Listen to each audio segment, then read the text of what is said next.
The 49ers are about to take off to Washington, D.C., our nation's capital. So, injury update for both teams. Washington has a long injury list. They're missing a ton of starters, including 2 offensive linemen, 2 cornerbacks.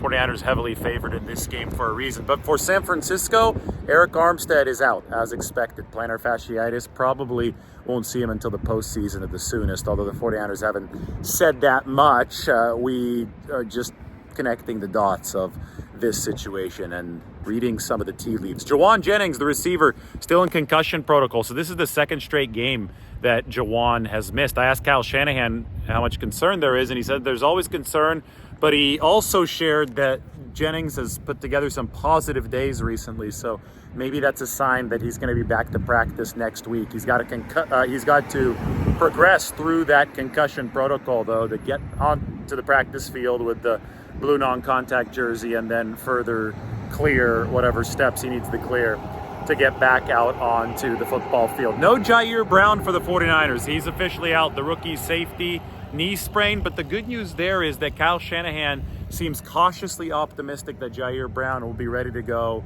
the following week, week 18 against the Rams. So in Jair Brown's place, Logan Ryan, the 32-year-old veteran safety, 2-time Super Bowl champion of the New England Patriots, will start for the 49ers. They picked him up earlier this month. He was on a cruise ship when the 49ers gave him a call, and he started running on the treadmill on that Disney cruise ship because he had to wait for it to get back into port before he could fly across country to San Francisco. And he made it to San Francisco. He's gotten himself into shape. He's learned the playbook.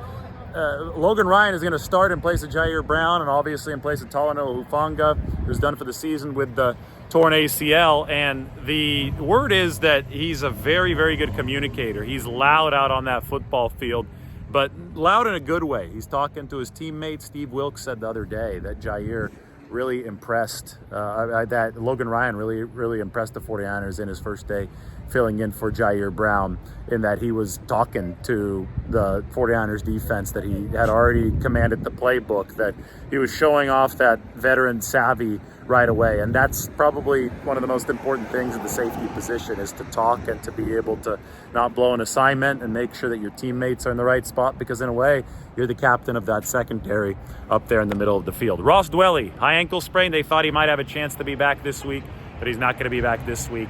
He has been listed as out. As far as the questionables go, Aaron Banks didn't practice this week with the turf toe injury, but Banks is listed as questionable. So there's a chance that he will play against Washington. It's a re-aggravation of the turf toe that nearly kept him out of the game against Seattle earlier this year, but he was able to come back for that game against the Seahawks, so the 49ers wouldn't be down 2 guards. This game, if they don't have Aaron Banks, well, I mean, it is significant because the 2 best players on Washington's defense are the defensive tackles, Deron Payne and Jonathan Allen. So you want your best guards, but the 49ers, I think, would be better off in this game than they would have been against Seattle on Thanksgiving game without both of their guards.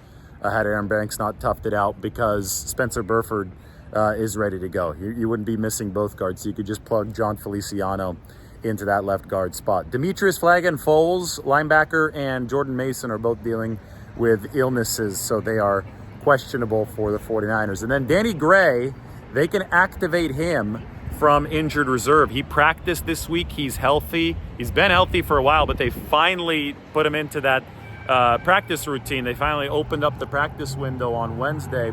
Danny Gray can come in and help out the 49ers in case Jauan Jennings can't go, but in case they need an extra body for Jauan Jennings to replace at that receiver room. So that's the 49ers injury report. If you go to the other side against for Washington, both of their starting corners, Kendall Fuller and Benjamin St-Juste, have been ruled out of this football game. So this is already the number 32, the dead last pass defense per DVOA in the NFL. Washington's the number 31, or the second to last ranked defense overall in the National Football League. They're missing their top 2 corners on top of that. They're missing their top safety on top of that. They have traded away 2 of their top defensive linemen, one of them to the 49ers in Chase Young, right? And Montez Sweat to the Bears. So this Washington team isn't good. 49ers are favored by 13.5 points. You can see why, because Washington, A, doesn't have a lot of talent to begin with, and B, a lot of that talent is injured. Same thing on the offensive side of the ball, where you look at the two starting offensive linemen, Charles Leno, the left tackle, out of this game, the center also out. Then Andrew Wiley, who's the right tackle, he is questionable with an elbow injury for the Washington Commanders. All that with the quarterback position also in some injury flux. They decided to bench Sam Howell this week and go to the veteran journeyman Jacoby Brissett, but Jacoby Brissett has reported hamstring tightness.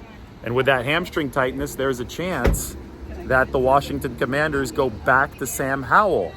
Sam Howell went 6 of 22 against the Jets last week. So he obviously isn't playing great football. He got benched in favor of Jacoby Brissett, but maybe that benching won't actually take place because of the injury to Sam Howell. So that's the situation with Washington. There's a reason why the 49ers are big favorites, but talking to Logan Ryan today, he had a great point. He said that this is a game the 49ers have to win. They can't, it can't be a situation where the 49ers are taking it easy in some spots. Logan Ryan's been on kickoff coverage units this year as a 32-year-old, and he's probably going to be on some kick coverage units again for the 49ers because the 53-man roster isn't that big.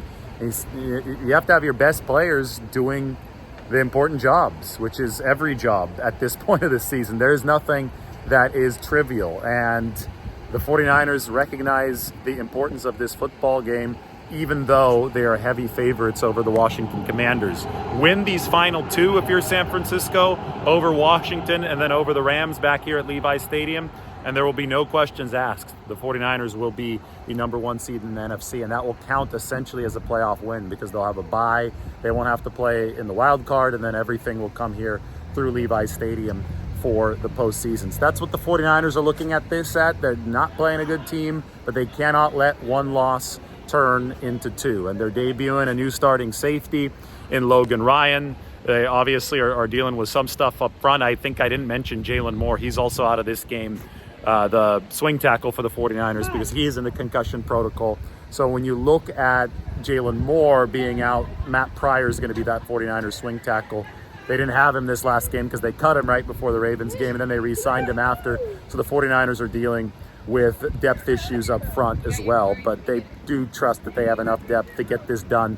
Obviously want to cross that bridge into the game against the Rams, which should be a showdown here at Levi Stadium.